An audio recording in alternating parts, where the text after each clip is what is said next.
Thank you for making this happen. It's a great honor to be here. I feel not only representing myself, but the millions, literally millions of advocates in the US that have observed a miracle unfold before our eyes. We all went through the declared pandemic years, being pressurized into this sense of just being so small. That, going outdoors and, breathing without a mask was somehow an act that could get you interred, literally.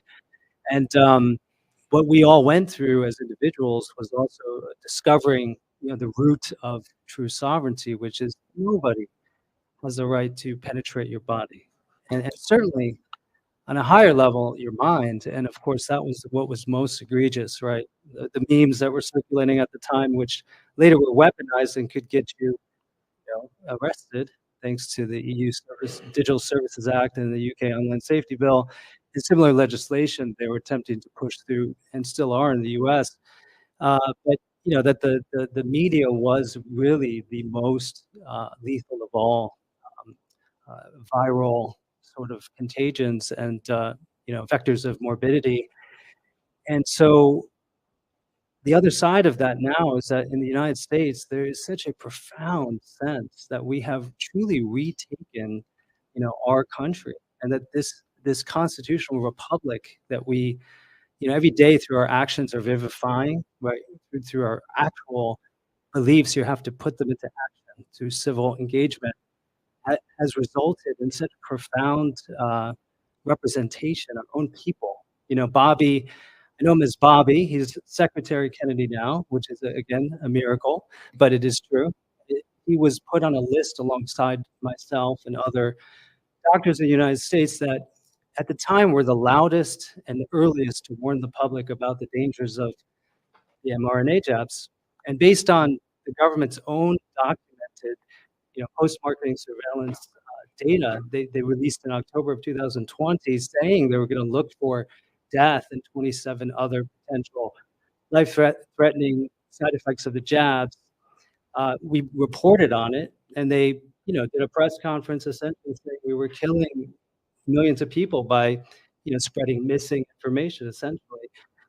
And so that was a real wake-up moment for many of us because of the transatlantic coordination, which involved warfare. I've been subject to it. People in my family have been subject to it.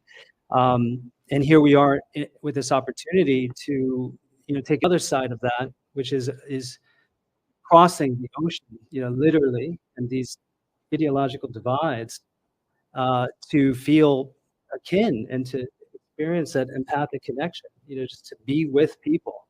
Took a lot of effort to get here, we're from the other side of the pond, but it was so well worth it, and this is just the beginning because this is so much larger than political affiliations, egos, logos. This is truly about, first of all, making oneself radically healthy. That's the number one lesson, which is we have to take full responsibility for our health.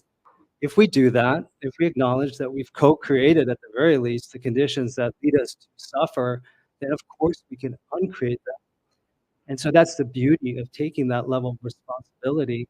But we also have, like in the US, we have the executive branch, as the MAHA Commission. Then you have this massive grassroots movement that brought, Bobby and others into that position of power. So it's such a great example for the rest of the world of what is possible. And because of what you've started here, actually validates our movement even more because Bobby and others in the new administration have never been under such intense attacks before. And that's from the outside and inside. This is, COINTEL 2.0. It's very operative. But because of what you're doing here, it only further validates that this is a movement that is so much larger than, a particular political agenda. So essentially, what I feel most beautiful about this movement, which is, again, I believe a global movement, is that it combines open source science with ancient wisdom and civil engagement. And those combined are exactly what is going to produce that more beautiful world our hearts know is possible, which is Charles Einstein's book title. So incredible. I always have to reference him. I always want to, but he's a great guy. But the point is that that's what this